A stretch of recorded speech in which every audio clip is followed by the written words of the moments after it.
আমি মনে করব এটা এটা একটা একটা এক ধরনের ষড়যন্ত্রই হচ্ছে আমাদের দেশে। একের পর এক ফ্যাক্টরি আগুন লাগিয়ে দেওয়া হচ্ছে। একটা ম্যাচের দাম 1 টাকা হতে পারে, কিন্তু একটা ব্যবসা, একটা প্রতিষ্ঠান, এটার সাথে কতজনের কর্মসংস্থান জড়িত। এই জিনিসগুলা একটা গ্রুপ আছে, তারা এটা মূল্যায়ন করে না, ভাবছে না। আমরা বড়ভাবেই ষড়যন্ত্রের শিকার হচ্ছি। এবার যেটা ঘটে গেছে, এটা কোনো খেলার মাঠ না। আমি আগেও বলেছি, এটা কোনো পরিত্যক্ত প্রপার্টি না, এটা একটা আন্তর্জাতিক মানের একটা এয়ারপোর্ট, ইন্টারন্যাশনাল এয়ারপোর্ট, এবং ক্যাপিটাল সিটিতে। আমাদের এখন ভাববার বিষয় আছে, ভীষণভাবে ভাববার বিষয় আছে। অনেক বায়ার আমাদের দেশ থেকে চলে যাচ্ছে, অনেক বায়ার যারা আসার কথা ছিল তারা আসবে কিনা চিন্তা করছে।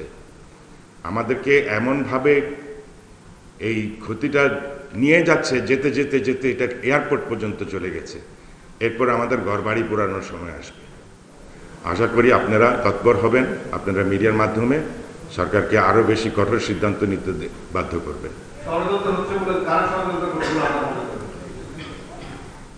এখানে আমাদের দেখেন, দেশটা একটা এমন একটা জিও পলিটিক্যাল লোকেশনে আছে, এখানে অনেকের চোখ পড়েছে। রাজনৈতিক এক ধরনের ষড়যন্ত্র আছে, তারপরে আপনি যাতে বহির্বিশ্বে আপনার ভাবমূর্তি নষ্ট হয় সেটা করার জন্য একটা ষড়যন্ত্র আছে।